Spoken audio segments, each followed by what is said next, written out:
Welcome to the Learning Pines YouTube. We hope this video helps. In this video, I will explain how to make a favicon. First, understand that a favicon is a tiny, distinctive image that serves as your website's visual identity in browser tabs and bookmarks.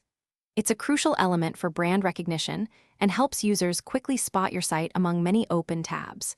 We'll cover the essential steps to design and implement your own, ensuring your website looks professional and stands out. Let's get started on making your site more memorable. Next, let's talk about designing your favicon. The key is simplicity. A complex image won't be clear at such a small scale. Think about using a simplified version of your logo or a single letter.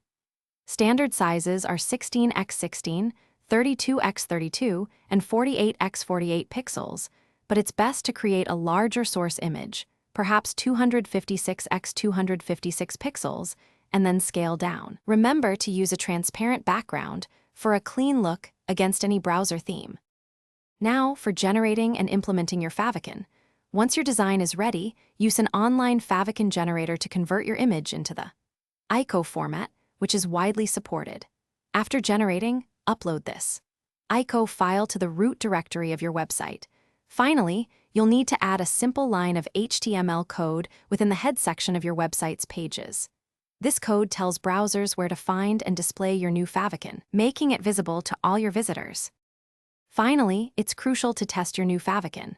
Open your website in various browsers like Chrome, Firefox, and Safari, and check it on different devices to ensure it displays correctly and consistently. A good favicon is instantly recognizable and enhances your site's professional appearance. Also, remember to check the description for a link to Little Tree's Black Ice and other great deals. Making sure your website looks great is important, and so is keeping your car smelling fresh. Thanks for watching. Thanks for watching. Consider subscribing if we helped you.